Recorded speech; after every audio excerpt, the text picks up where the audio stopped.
നമ്മുടെ വീടുകൾക്ക് ടൈൽസിന്റെ വർക്കൊക്കെ എടുപ്പിക്കുമ്പോൾ പറ്റുന്ന ഒരു ബുദ്ധിമുട്ട് മനസ്സിലാകാൻ വേണ്ടിയിട്ടാണ് പറയുന്നത്. ഇത് നമ്മുടെ വീടിന്റെ വർക്ക് ഏരിയ ആണ്. ഇതൊരു 3000 സ്ക്വയർ ഫീറ്റോളം ഫ്ലോർ ഏരിയയും ബാത്റൂമിന്റെ സൈഡും എല്ലാം കൂടെ കൂടിയിട്ട് ഒരു 4500 സ്ക്വയർ ഫീറ്റിൽ കൂടുതൽ ഏരിയ വരുന്ന ടൈലിലെ വർക്ക് കഴിഞ്ഞ് കിടക്കുന്ന ഒരു വീടാണ്. അപ്പോൾ ഇത് ഫിനിഷിങ്ങിന് വേണ്ടി ഇപ്പോൾ എപ്പോക്സി ഇടാനുള്ള ഒരു വർക്കാണ് ഇപ്പോൾ തുടങ്ങിയത്.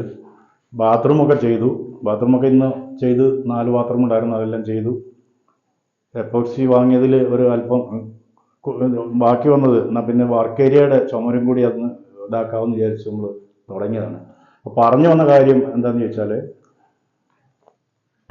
വാൾ ടൈലൊക്കെ ഒട്ടിക്കുമ്പോൾ ബാത്റൂമിലൊക്കെ ആണെങ്കിൽ നമ്മൾ അത് തീർച്ചയായിട്ടും റഫാക്കിയിട്ട് ഇടുകയുള്ളൂ ചുമര്. അത് വാട്ടർ പ്രൂഫ് അടിച്ചാലും അത് ഗ്ലേസിങ് ഒഴിവാക്കിയിട്ട് ഒരു റഫാക്കിയിട്ട് ഇടും എങ്ങനെയായാലും. ഇത് നമ്മൾ വർക്ക് ഏരിയയിൽ ഈ ചുമരൊന്നും നമ്മൾ ടൈല് ഒട്ടിക്കാനായിട്ട് തീരുമാനിച്ചിട്ടില്ല. ഇത് നന്നായിട്ട് ഫിനിഷ് ചെയ്ത് ഒരു കോട്ട് പ്രൈമറും അടിച്ചിട്ടിരിക്കുന്ന ചുമരാണ്. ഇത് ഏകദേശം ഒരു 100 സ്ക്വയർ ഫീറ്റുള്ള ഏരിയ. അത് നമ്മൾ ടൈൽ എടുത്തപ്പോഴത്തേന് 2 ഐറ്റം ടൈലാണ്. അത് ബാക്കി വന്നത് റിട്ടേൺ കൊടുക്കണ്ട, ഇവിടെ ഒട്ടിച്ചേക്കാമെന്ന് വിചാരിച്ചു. അപ്പോൾ പണിക്കാരോട് പറഞ്ഞപ്പോൾ അത് ശരിയാണല്ലോ എന്ന് വിചാരിച്ചിട്ട് ഇത് ഈ ഭാഗം 4-2 ടൈലാണ് അതൊട്ടിച്ചു. ഇത് ഈ ഭാഗം ഇത് ടേബിളിന്റെ മുകളിലുള്ള 2 അടി നമ്മൾ റഫാക്കിയിട്ട്, ഇതല്ല ഈ പറഞ്ഞ ടൈല്. ഇതുണ്ടോ ഈ കുറച്ച് ഏരിയ ഒരു ഏകദേശം 100 സ്ക്വയർ ഫീറ്റോളം വരും 4 വശത്തേക്കുള്ളൂ. അത് പറഞ്ഞു വന്നത് എന്താണെന്ന് വെച്ചാൽ, ഇത് ഫസ്റ്റ് കോട്ട് പ്രൈമർ അടക്കം അടിച്ചിട്ടിരുന്ന ചുമരാണ്. അപ്പം അത് ഒട്ടിക്കുമ്പം 100 പ്രാവശ്യം അവരോട് പറഞ്ഞത് പിന്നെ റഫാക്കിയിട്ട് കട്ടറൗട്ടൊന്ന് വരഞ്ഞ് സിമെൻറ്റ് ഇതാക്കി കഴിഞ്ഞിട്ട് നന്നായിട്ട് പശ കൊടുത്ത് ചെയ്താൽ മതി. അപ്പോൾ പ്രൈമർ അടിച്ചിട്ടിരിക്കുന്ന ചുമരെ കൊണ്ടുവന്നിട്ട് പശ പശ എന്ന് പറഞ്ഞാൽ നമ്മൾ ഗമ്മിട്ട് ഒട്ടിക്കുമ്പോൾ ഇത് ഒന്നും നോക്കണ്ട, അത് പിടിച്ചിരുന്നോളൂ എന്നൊക്കെ ആണല്ലോ പണിക്കാർ പറയുന്നത്. അതൊക്കെ തെറ്റാണെന്നാണ് പറഞ്ഞു വരുന്നത്. ക്വാളിറ്റി പശയും ഒരു നല്ല ടൈലും ഒക്കെയാണ്, പറഞ്ഞിട്ടൊന്നും കാര്യമില്ല. ഇപ്പോഴത്തെ കാലാവസ്ഥ അതിനകത്ത് കുറച്ച് പശ വെച്ചിട്ട് അങ്ങോട്ട് പൊത്തി വെച്ചാലേ ഇപ്പം എന്താ സംഭവിച്ചെന്ന് ചോദിച്ചിട്ടുണ്ടെങ്കിൽ, ആ ഡോറിൻ്റെ അടുത്ത് ഇപ്പോൾ പുതിയ സിമെൻറ്റ് കാണുന്ന ടൈല് അത് പിന്നെ എപ്പോക്സി ഇടാൻ വേണ്ടിയിട്ട് അവിടെ ഞാൻ വെറുതെ ഒന്ന് അടുത്തേക്ക് പോയി നോക്കിയതാണ്. നോക്കിയപ്പോൾ ആ ടൈല് ചുമരൊന്ന് വിട്ട് നിൽക്കുകയാണ്, അത് പൊട്ടിപ്പോന്നിരിക്കുന്നത്. ഉള്ളിൽ എയർ കുടുങ്ങിയിട്ട് തട്ടിയപ്പം ഇതായിട്ടുണ്ട്. അപ്പോൾ പണിക്കാരോട് പിന്നെ എപ്പോക്സി ഇടുന്ന ആളെ ഉള്ളു ഇവിടെ. ഇതൊക്കെ അവരുടെ ടീം തന്നെ, ഒരേ ടീം തന്നെ.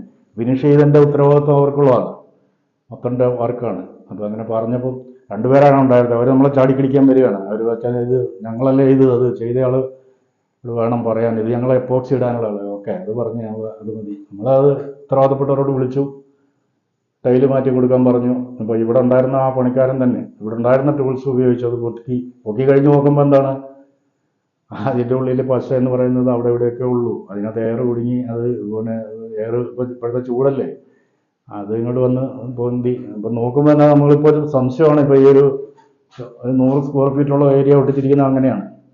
പറഞ്ഞു വന്നത് എന്താണെന്ന് വെച്ചാൽ, നമ്മുടെ മാത്രം കാര്യമല്ല പറയുന്നത്. പണിയൊക്കെ ചെയ്യിക്കുമ്പോൾ ഉത്തരവാദിത്വത്തോടു കൂടി പണിക്കാരെ വിളിച്ചുകൊണ്ട് വന്ന് ചെയ്യിക്കുമ്പോഴേ അത് നോക്കി പണിക്കാർ പറയുന്നത് കേൾക്കാതെ കൃത്യമായിട്ട് ഇത് ചെയ്താൽ മുതൽ മുടക്കുന്നവന് നഷ്ടം വരത്തില്ല. അല്ലെങ്കിൽ ഇത് തലയിലോട്ട് വീഴും. ഇത് പശയാണെന്ന് പറഞ്ഞാലും നല്ല ടൈലാണെന്ന് പറഞ്ഞാലും സിമെൻ്റ് ആണെന്ന് പറഞ്ഞാലും ഒന്നും സ്മൂത്തായ ഒരു പ്രതലത്തിൽ കൊണ്ടുവന്നിട്ട് ഒട്ടിച്ചാൽ അവിടെ നിൽക്കത്തില്ല. അപ്പോൾ അതിൻ്റെ ഒരു ടൈലിൻ്റെ മുകളിൽ ആ പാടെ ഒരു നുള്ളു പശ മാത്രം മാറി തേച്ചിട്ട് അതോട് പൊത്തിയതാണ്. പ്രൊഫഷണൽ എന്നൊക്കെ പറയുന്ന പണിക്കാരോട് പറയുമ്പോൾ അവർ നമ്മളെ കളിയാക്കും. അതൊന്നും പോരാ. നമ്മൾ വീട് ഒക്കെ നന്നായിട്ട് നമുക്ക് ഉപയോഗിക്കാനുള്ള വർക്ക് നമ്മൾ ഉത്തരവാദിത്തോടെ ചെയ്യിക്കുമ്പോൾ കാശ് മുടക്കുന്നുണ്ടെങ്കിൽ അത് ചെയ്യിക്കാനും കഴിയണം.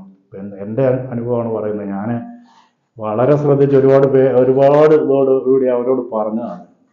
ഇനിയും അത് പിന്നെ നന്നാക്കി എടുക്കാനുള്ള കാര്യങ്ങളും നമ്മൾ ചെയ്തു തരുമാണ്. ഒരു ടീമിനെ ഏൽപ്പിച്ചിരിക്കുന്നതാണ് അത് വർക്ക്. ഞാനിപ്പോൾ ഇതിൻ്റെ കുറ്റം പറയല്ല, അവർ വരുന്ന ഒരു ഡിഫക്റ്റാണ് ഇപ്പോൾ ഈ കാണുന്നത്. പിന്നെ എപ്പോക്സി ഇട്ടിട്ടുണ്ട്. എപ്പോക്സി ഒക്കെ ഇന്ന് വാരിത്തേച്ച് വർക്ക് ചെയ്ത് പോകുന്നുണ്ട്. അതിൻ്റെ ബുദ്ധിമുട്ട് എന്താണ്, അതിൻ്റെ ക്വാളിറ്റി എന്താണെന്നുള്ളത് നമ്മൾ പഠിച്ചിട്ട് ഇതെല്ലാം കഴിയുമ്പോഴത്തേക്ക് ഈ ചെയ്ത ടീമിനെയൊക്കെ പരിചയപ്പെടുത്തുള്ളൂ. വർക്ക് എങ്ങനെയുണ്ടെന്ന് നോക്കിയിട്ട് നമ്മൾ ബാക്കിയുള്ള കാര്യങ്ങൾ നമ്മൾ കൃത്യമായിട്ട് നമ്മൾ ഇവിടുത്തെ വർക്ക് ഓരോ വർക്കിൻ്റെയും ചെയ്തു തന്നിട്ടുള്ള ആൾക്കാർ അത് ഗുണമായാലും ദോഷമായാലും, ദോഷങ്ങൾ എന്തെങ്കിലും ഉണ്ടെങ്കിൽ അത് പറയും. ഇതിനു മുമ്പ് ഈ ടൈലിൻ്റെ വീഡിയോ ഇട്ടപ്പോൾ ഒരുപാട് പേര് വർക്കറുടെ നമ്പറൊക്കെ ചോദിച്ചിരുന്നു. ഞാൻ അന്നേരം പറഞ്ഞിരുന്നു, വർക്ക് എങ്ങനെയുണ്ടെന്ന് അത് കണ്ടിട്ട് വർക്ക് നമുക്ക് ഉത്തരവാദിത്തോടെ അവരെ ഏൽപ്പിക്കാം. അവരാണ് നല്ല പണിക്കാരാണെന്ന് നമുക്ക് ബോധ്യപ്പെട്ട് കഴിഞ്ഞാൽ അഡ്രസ്സും നമ്പറും ഒക്കെ നമ്മൾ പബ്ലിഷ് ചെയ്യുള്ളൂ. അത് പണിക്കാരനും അറിയാം. ഓക്കെ.